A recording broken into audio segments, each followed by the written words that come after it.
سے نکلنا ہے یا گھر میں داخل ہونا ہے بسم اللہ کے ساتھ. گھر سے نکلنا ہے تو نکلنے کی آپ کو پتا ہے نا دعا، بسم اللہ توکلت علی اللہ ولا حول ولا قوت الا باللہ. شیطان بھی پھر حملہ نہیں کر سکتا جب آپ یہ دعا کہہ کے آپ گھر سے نکلتے ہیں. تو شیطان کہتا ہے اب میرا اس کے اوپر حملہ نہیں ہوگا. اور گھر میں داخل بھی ہوں تو بسم اللہ کہہ کے داخل ہو، ورنہ شیطان ساتھ داخل ہو جاتا ہے اور وہ کہتا ہے کہ مجھے تو رہنے کی جگہ مل گئی. جب کھانا کھانے لگے تو بسم اللہ پڑھ کے کھائیں، ورنہ شیطان کھانے میں شامل ہو جاتا ہے.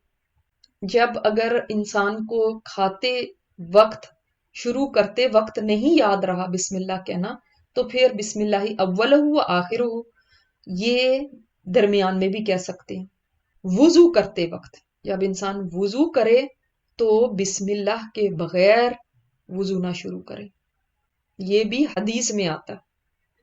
اسی طرح آپ صلی اللہ علیہ وسلم نے فرمایا دروازہ بند کرتے ہوئے بسم اللہ پڑھو. یعنی جب ہم رات کو دروازے بند کرتے ہیں نا، یہ ہمارے ہوم ورک کا حصہ ہے. آج ہم نے دروازے جب لاک کرنے ہیں، چاہے کمرے کا دروازہ ہے چاہے گھر کا دروازہ ہے، ایک دفعہ رات کو دیکھتے ہیں آپ سونے جانے سے پہلے کہ سب لاکس ہیں، یا دن میں بھی کسی کو رخصت کرتے ہیں تو دروازہ بند کرتے ہیں تو بسم اللہ پڑھو. چراغ گل کرتے وقت بسم اللہ پڑھو، یعنی ہم تو لائٹس آف کرتے ہیں تو بسم اللہ پڑھو.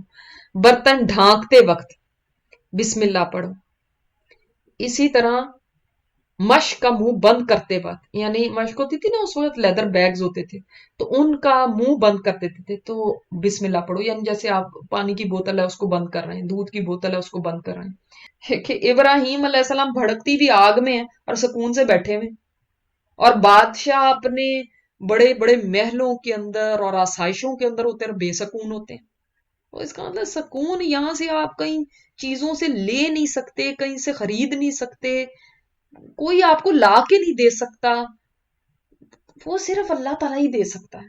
ایک ہمیں بات بتا دی گئی عبادت کے لائق صرف اللہ ہے. اچھا کچھ اس کا آگے پیچھے نہیں پتا، بس ایک جملہ رٹ لیا لا الہ الا اللہ، دیٹس اٹ. اس کے بعد اسی لیے بیچ میں شبہات آتے ہیں، شکوک آتے ہیں، پتہ نہیں کیا، پتہ نہیں یہ صحیح ہے کہ نہیں، پتہ نہیں کتنی آج کل یہ فتنے ہیں، اس لیے کہ ہم علم نہیں لیتے، ہمیں پتہ ہی نہیں ہے. ہر چیز کے پیچھے دیکھیں ایک لاجک ہے، ایک بات ہے، کوئی علم ہے نا، وہ علم پتہ نہیں ہے تو بس ایسے ہی اس کو رٹا ہوا ہے. کیوں ہے اللہ صرف عبادت کے لائق؟ اس لیے کہ تمام کامل صفات صرف اور صرف اس میں ہیں اور کسی میں ہے ہی نہیں. اور وہ کامل صفات کون کون سی ہیں؟ جو اس کے اسماء حسنہ ہیں، جو اس نے خود بتائے ہیں اپنے، وہ صرف اس میں ہے. جب ہم کہتے ہیں کہ اللہ عبادت کے لائق ہے تو کیوں؟ اس لیے کہ وہ حی ہے. وہ عبادت کے لائق کیوں ہے؟ اس لیے کہ وہ السمیع ہے. وہ عبادت کے لائق کیوں ہے؟ اس لیے کہ وہ القیوم ہے. وہ عبادت کے لائق کیوں ہے؟ اس لیے کہ وہ العلیم ہے. وہ عبادت کے لائق کیوں ہے؟ وہ البصیر ہے. آپ اس طرح لیتے جائیں سارے نام. وہ اس لیے عبادت کے لائق ہے اللہ کہ وہ اس لیے ہے الہ، اللہ الہ ہے، وہ عبادت کے لائق ہے کیونکہ یہ تمام صفات اللہ میں ہیں. تو اللہ تعالیٰ کا یہ جو نام ہے اس کا ذاتی نام ہے اور اس نام کے اندر اس کی ساری صفات جمع ہو جاتی ہیں. تو سوچیں کہ یہ نام کتنا عظیم نام ہے. آگے یہ دو صفاتی نام آئے، الرحمن اور الرحیم. دیکھ لیں اللہ تعالیٰ نے بسملہ میں اپنا کوئی اور نام نہیں رکھا. یہ نہیں فرمایا کہ اللہ قہار ہے، وہ جبار ہے، وہ سمیع ہے، وہ بصیر ہے، وہ کوئی بھی اور اللہ تعالیٰ اپنا صفاتی نام بھی تو رکھ سکتے تھے. لیکن اللہ تعالیٰ نے فرمایا اپنا جو یہ کلمہ ہمیں سکھایا، صرف سورہ توبہ کے شروع کے اندر نہیں ہے بسم اللہ الرحمن الرحیم، لیکن پھر وہ سورہ نمل میں آ گئی بسم اللہ الرحمن الرحیم، تو 114 پورے ہو گئے. تو یہ کلمہ اتنی دفعہ جب پڑھنا ہے تو کیا چیز ہے اس کلمے میں؟ اس میں اللہ تعالیٰ کے یہ کوئی ایسے ہی کوئی خاص ہی نام ہوں گے، بہت ہی اہم ہی نام ہوں گے کہ اللہ تعالیٰ نے اور کوئی نام چھوڑ کے اللہ اور اس کے بعد الرحمن اور الرحیم نام لیا. الرحمن بے حد رحم کرنے والا. حالانکہ دونوں ہی یہ نام جو ہے نا رحم سے نکلے میں، دونوں میں بہت ایگزیجوریشن ہے، یعنی بہت مبالغہ ہے ان کے اندر، بہت زیادہ کا معنی آتا ہے، اس میں بہت زیادہ رحم کرنے والا. رحم سے ہی دونوں لفظ نکلے ہیں. اور رحم کا مطلب کیا ہوتا ہے؟ نرمی کرنا، کسی کو فائدہ دینا، اپنی اس سے کسی کے اوپر مہربانی کرنا. اسی وجہ سے انسانوں کے نام رحمان نہیں رکھنے چاہیے. پتا ہے آپ کو؟ عبد الرحمان رکھ دیں ٹھیک ہے، لیکن رحمان نہ رکھیں. اور کسی کا نام عبد الرحمان ہوتا ہے تو رحمان صاحب کہتے ہیں، یہ بھی صحیح نہیں ہے. ایک شفیق مہربان استاد ہوتا ہے، وہ کہتا ہے کہ میرا اسٹوڈنٹ رہنمائی کے لیے مارا مارا کیوں پھر رہا ہے، وہ کیوں ادھر ادھر جاتا ہے، میرے پاس آئے. یا ایک ماں ہے، اس کی خواہش ہوتی ہے اس کی اولاد در در نہ جائے اپنی ضروریات پوری کرنے کے لیے. اللہ تعالیٰ اپنے بندوں پر بے حد مہربان. وہ نہیں چاہتا کہ اس کی مخلوق کہیں بھی اپنی ضرورت کے لیے پریشان ہوتی پھر. تو وہ اس کو اچھا نہیں لگتا کہ جب مخلوق نہ مانگے، اسی سے مانگنا چاہیے. دیکھیں دنیا میں آپ کسی سے 2-4 دفعہ مانگ لے تو وہ ناراض ہوتے ہیں. اللہ تعالیٰ تب ناراض ہوتا ہے جب اس سے نہ مانگا جائے. تو مانگنے سے کبھی پیچھے نہ ہٹے، مانگیں. بعض لوگ کہتے ہیں نہیں چھوٹی سی چیز کیا اللہ سے مانگنی، یہ تو میں خود ہی کر سکتی ہوں. نہیں، کوئی چیز بھی ہم خود نہیں کر سکتے. جوتے کا تسمہ بھی مانگنا ہے تو حدیث میں آتا ہے اللہ سے مانگو. صحابہ کرام کے پاس نمک ختم ہو جاتا تو وہ بھی اللہ سے مانگتے تھے. ٹھیک ہے آپ سبب اختیار کرتے ہیں، آپ جائیں گے کوئی چیز کہیں سے لے کر آئیں گے، لیکن مانگیں گے اللہ سے. تعالیٰ نے اپنی رحمت کے 100 حصے کیے. کتنے حصے کیے؟ 100 حصے کیے. ٹھیک ہے، ان میں سے ایک حصہ جو تھا، یہ حدیث میں آتا کہ ایک حصہ جو تھا وہ اللہ تعالیٰ نے اس دنیا میں اتارا اور اس کو بانٹ دیا سب میں، اور 99 حصے اس کے پاس ہیں. وہ ایک حصہ جو اس نے دنیا میں اتارا ہے نا، اس ایک حصے کی وجہ سے جانور بھی اپنے بچے کو دودھ پلاتا ہے، جانور بھی اپنے بچے کے لیے آگے کھڑا ہو جاتا ہے.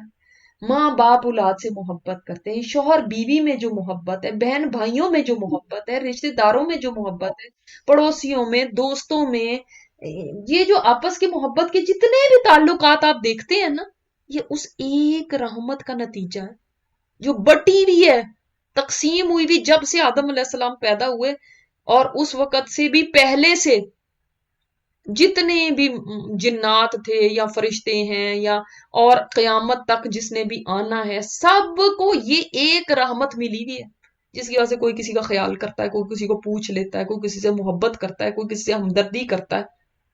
ہمیں آج اللہ تعالیٰ ہمیں معاف کرے، ہم اتنے جاہل ہیں نا جب ہم یہ بات کرتے ہیں آئے اللہ تعالیٰ تو کسی کی وہ پرواہ نہیں ہے، وہ تو فلانے وہاں پہ بھوک سے مر رہے ہیں، افریقہ میں ایسے ہو گیا، فلانے کو ساتھ یہ کیوں اللہ نے کر دیا، فلان کے ساتھ. یہ اس لیے کہ جہالت ہمارے اندر اتنی زیادہ ہے تو ہم ایسی باتیں کرتے ہیں. اگر ہمیں پتا ہو کہ یہ جو آج اگر مدر ٹریسا کے آپ گن گاتے ہیں یا آپ کسی اور جتنے بھی جنہوں نے بھی فلاحی کام کیے آپ ان کی کوئی بات کرتے ہیں تو وہ سب جو بھی کام کر کے دنیا سے گئے ہیں یا جو آج دنیا میں کام کر رہے ہیں کوئی بھی فلاحی کام، تو یہ ان کا کوئی کمال نہیں ہے، یہ اللہ تعالیٰ نے رحمت میں سے ایک حصہ ان کو دے دیا. اس کی رحمت ہے جو اس نے تقسیم کی ہے. اگر اندازہ کریں کہ اس ایک رحمت کا کتنا چھوٹا چھوٹا ذرہ، جیسے ساری مخلوق کے اندر بٹی ہوئی ہے نا، کسی کو زیادہ دے دیا، کسی کو کم، کسی کو، لیکن اگر ساری مخلوق اس ایک رحمت کی وجہ سے چل رہی ہے اور ہر ماں اپنے بچے کو اس کی دیکھ بھال کر رہی ہے، اندازہ کریں جس رب کے پاس وہ 99 رحمتیں ہوں گی، اس کی رحمت کا اندازہ کر سکتے ہیں کہ کافر جو اللہ کو نہیں مانتا اللہ کی رحمت اس کے لیے بھی ہے. وہ مشرک جو اللہ کو گالی دیتا ہے، اس کی اولاد ٹھہرا کے اللہ تعالیٰ نے فرمایا ابن آدم مجھے گالی دیتا ہے جب وہ کہتا ہے کہ اللہ کی اولاد ہے. یہ اللہ کو گالی دینا ہے. اللہ کی رحمت اس پہ بھی ہے، دیکھو اللہ اس کو بھی کھلا رہا ہے، پلا رہا ہے، پال رہا ہے، حفاظت کر رہا ہے اس کی. کتنے شر ہوتے ہیں انسان کے ارد گرد، کتنے جنات اور شیاطین ہیں، اس کو تو وہ پتہ ہے اللہ تعالیٰ نے فرشتے رکھے ہوئے ہماری حفاظت کے لیے، یہ اس کی رحمت ہے. ورنہ حدیث میں آتا ہے کہ یہ جنات شیاطین انسان کو بھمبوڑ دیں، اس کو تو رہنے نہ دیں، لیکن اللہ تعالیٰ نے حفاظت کے لیے رکھے ہیں. تو کافر کی بھی حفاظت فرشتے کر رہے ہیں، آنکھ کی حفاظت کے لیے فرشتے ہیں، اس کے جسم کی حفاظت کے لیے فرشتے ہیں. اللہ اس کو تقدیر میں لکھی ہوئی چوٹ اس کو نہیں لگتی، وہ فرشتے ساتھ حفاظت کے لیے لگے ہوئے. آپ مجھے بتائیں کیا یہ اللہ کی رحمت نہیں ہے؟ اس کو بھی سانس دینے کا موقع دے رہا ہے جو اللہ کا کفر کر رہا ہے. دنیا میں اللہ تعالیٰ کی رحمت سب کے لیے، لیکن الرحیم اللہ تعالیٰ کہاں ہے؟ آخرت میں، کیونکہ وہاں پہ وہ صرف مومنوں کے اوپر رحم کرے گا. تو اللہ تعالیٰ کی رحمت مومنوں کے لیے، اور رحیم کے اندر ایمان والوں پر اسپیسیفک رحمت کا ذکر ہے. مومنوں کو وہ اس دن معاف کرے گا، ان کو جنت میں داخل کرے گا، ان سے درگزر کرے گا. اہم ہوتا ہے کہ اللہ تعالیٰ چانس دیتا رہتا ہے، دیتا رہتا ہے، دیتا رہتا ہے، تاکہ کسی وقت ہو کہ کوئی پلٹ آئے. یہ اس کا رحم ہوتا ہے. نبی علیہ الصلوۃ والسلام نے فرمایا اللہ تعالیٰ اپنے بندوں پر اس سے بھی زیادہ رحم کرنے والا ہے جتنا کہ ماں اپنے بچے پر رحم کرتی ہے. اور پھر بھی ہمیں اللہ سے شکایت ہونے لگتی ہے، استغفر اللہ، کہ اللہ نے ایسے کیوں کیا، ایسے کیوں کیا. ماں اپنے بچے پر جتنا رحم کرتی ہے اس سے زیادہ اللہ تعالیٰ رحم کرنے والا ہے. سوچ لیں نا، آپ کے 99 رحمتیں ہیں اس کے پاس، اور قیامت کے دن اللہ وہ 99 رحمتوں کے علاوہ یہ جو ایک رحمت ہے نا دنیا میں اس نے اتاری، یہ ایک حصہ بھی لے لے گا، اور سارے 100 حصے اللہ کے پاس ہوں گے، ان کے ذریعے اللہ رحم فرمائے گا. تو سوچیں اس دن اللہ تعالیٰ کی رحمت کتنی ہوگی. تم کسی کے ہمدرد نہیں ہو سکتے جتنا اللہ ہمدرد ہے. تمہیں دیکھ کے رحم آتا ہے کسی کے اوپر، اس کو اندھا کیوں بنایا، تم اس کے زیادہ اس کے اوپر رحم کرنے والے ہو. تم جب کبھی اپنی زبان کھولو اس پہ تو سوچو کہ ایک اس رحمت کا ذرہ میرے پاس ہے جس کی وجہ سے مجھے اس پہ رحم آ رہا ہے، تو اللہ تجھے کتنا آتا ہوگا. تیرے پاس تو 99 رحمتیں ہیں. اگر کبھی یہ دل میں خیال آئے اس کے ساتھ ایسا کیوں کر دیا، میرے ساتھ ایسا کیوں ہو گیا، فلاں کے ساتھ ایسا کیوں گیا، ہمیشہ سوچیں میں کیا اس کے اوپر رحم کروں گی، یا مجھے کیا اس کے اوپر ترس آ رہا ہے، یا میں کون سی بڑی رحم کرنے والی ہوں. میں وہ اس چونٹی کے برابر یا اس سے بھی کم رحم جو مجھے ملا ہے اس کے ذریعے رحم کر رہی ہوں. اللہ تجھے کتنا رحم آتا ہوگا اس پہ. تو بھی آدمی 3 دفعہ ارحم الراحمین کہتا ہے، فرشتہ اس کو خوشخبری کے طور پہ کہتا ہے سب سے زیادہ رحم کرنے والا تیری طرف متوجہ ہو گیا، اب مانگ لے جو مانگنا ہے. یہ مستدرک کی روایت ہے، اب مانگ لے جو مانگنا ہے. ارحم الراحمین، جب تو نے اس کو کہہ کے پکارا ہے نا تو وہ سب سے زیادہ رحم کرنے والی ذات تیری طرف متوجہ ہے. اب